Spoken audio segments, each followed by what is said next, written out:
Come on in. It's another Bridging Insider episode, and today our guest is Arvey. Arvey recently had his knee replaced. How long ago? 4 weeks. And 4 days? And 2 days. 2 days, okay. So it is healed, and he's kind of recovered, and you've been doing therapy? Been doing my physical therapy. All the exercises and stuff. It's still not feeling so good. Takes time. Yeah, but what's not feeling so good? Does it hurt? Yes. Okay. Pain. At night, during the day, all of the above? 24/7. 24/7. Okay. It ought to be calming down a little bit by now.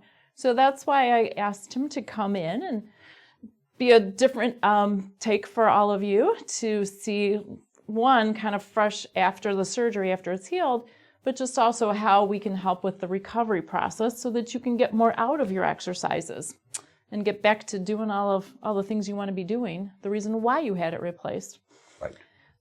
So I'm Kara Lindell, and I'm the founder of the Bridging Technique and the Bridging Institute, and I am a movement specialist and also a systems engineer. So we are going to be taking a little different look at how his leg and knee are working together. It's an engineering-based approach, and we're going to look at the physics, all the little micro movements that flow in transition or should flow in transition at his knee, but also how it connects to his ankle and his hip, and also the core, because it's got to play with everybody else. So normally I will start off by checking standing, just how everything's working together, and we're not going to do that today because we're just going to start with him sitting, and then I'm going to have him lay down so that we can really look at how that knee is, how the movements of the knee are flowing and transitioning. So, you ready? I am ready for you. Alrighty, so first I'm going to check sitting up. And I'm going to see how his core is working. So far, so good. Okay, that all is A-okay. So, on your back. Okay, if anything I'm doing, position or otherwise, ends up hurting, you let me know, but it shouldn't. So I just wanted to start with, see, does this leg move? And that's a big no. And compared to the left leg. Mm-hmm. So that, you had the surgery at the knee, but that's your hip not moving. So your whole leg is protesting. Let's just see up in the core. Are you moving here? Not too badly. And let's just do a quick see if, okay, relax. Oh gosh, the whole back of his knee is kind of swollen, which is hard to see from home, but he can just feel it.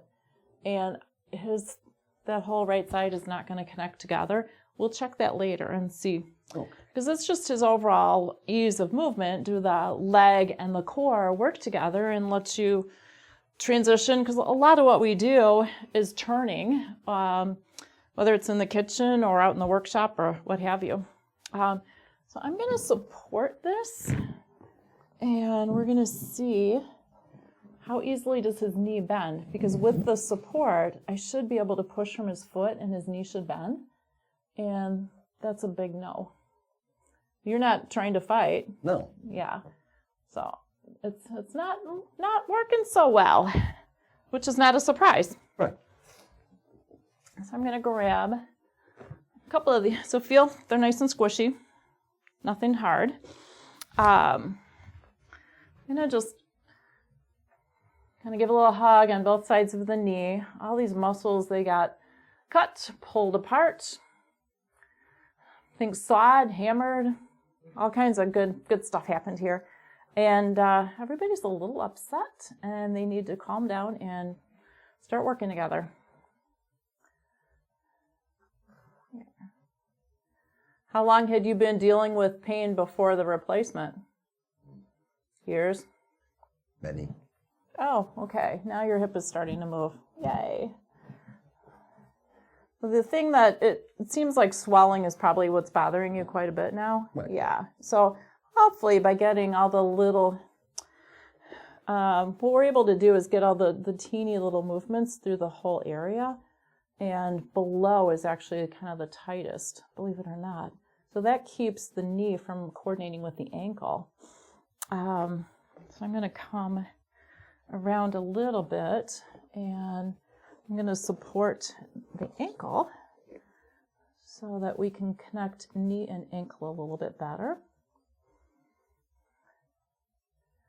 And all I'm doing is giving all the little muscles here a refresher on how they can move. Because with all the trauma, they have forgotten how to move, and then they have forgotten how to work together.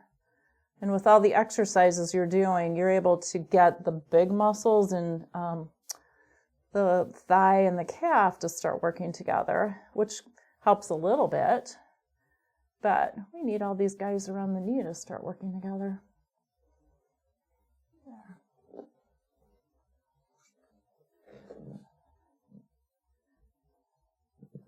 And now his leg is able to be straighter than it was. One of the things, believe it or not, but your goal is to get it to bend a certain amount of degrees. Right. 110 maybe? 120. 120, okay. I have seen a number of people where getting their knee to straighten has actually been the bigger issue. So hopefully that won't be for you. Okay, that feels like it's starting to move better on the outside and the inside edges. So let's see if it pushes up and bends yet.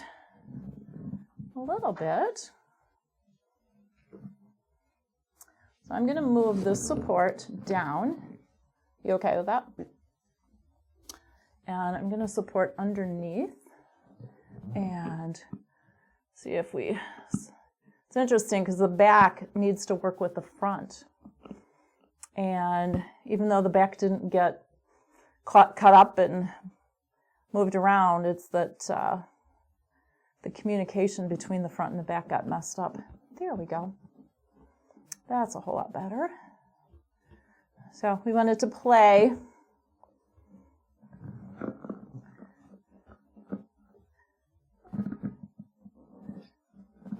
Oh, and it's starting to bend. All right. So I'm going to move this back to where I had it so that we're doing an apples to apples comparison. I'm going to push up from the foot, and there, it bends. Let's connect up ankle and knee a little bit better. So the patella is the kneecap, and there's a tendon that holds that in place, and that needs to coordinate with the muscles at the ankle. So since this was messed with, I have a feeling this one is unsure of how to work together. There we go. So now when I push your foot, feel how just slightly and easily your knee moves. So this is pumping. And when the foot can pump and it flows all the way up the leg, that helps with your circulation, which is part of what's been causing you some issues with the swelling. So even though generally the swelling should go down just while we're working, but over the next day or so, it should go down even more. The pumping is working pretty good. And, Easy. Okay, sorry about that. I guess we found how far you can bend it. There. We can bend it more. Yeah, no, that's good. I am going to just recheck what we started with. Whoops. So, does your leg move now? How's that? Better. Much better. And can I lift it? Much better. The same as that, yes. All right, now, does it work with your core? So I'm going to hold, oh gosh, when I go to hold underneath, it's cool. It was a touch warm before. And it is not as squishy. Like I actually feel some ligaments and tendons back here, which is good, yeah. All right, and I can lift your leg, and I can start to roll you toward, oh, beautiful. Okay, your leg has decided it can work with your core again. Let's check the other side.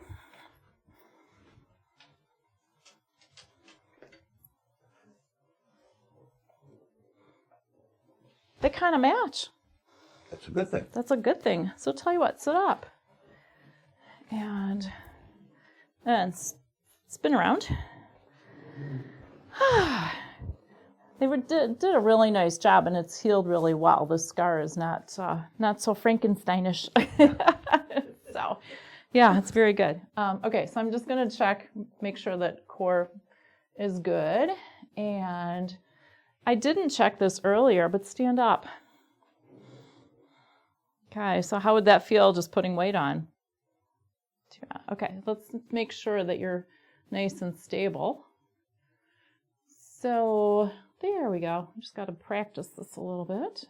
That feel okay? Mm-hmm. And then we're going to look at turns. Now that your right leg can turn. Yeah, it's actually really nice control. And then forward and back. Oh. Yeah, no. Okay, so that one's a little tight. So that's going to be improving over the coming weeks and months. But you can sit down again. So what we found is at the knee, just giving it some support on the sides, and then from behind, kind of the areas not where it was cut, helped it get some mobility back for all the different muscles and how they work together below and above, and then behind and in front, and then matching up what happens at the knee with the ankle so that all of that flow can then connect back into the core. The core knew what to do, and your muscles knew what to do too. They just need a little help remembering. So I thought you would enjoy seeing how a knee can go back together more easily, and you'll get more out of all your exercises that you're doing, and just walking around should be easier and hopefully more comfortable at night sleeping, because that's where you get all the repair. So if at home you've had a knee replacement or hip replacement or some other surgery, same idea. We just match up what's been disturbed and get those muscles to remember how to work together, and then plug back into the rest of the core and the body, and you're good to go.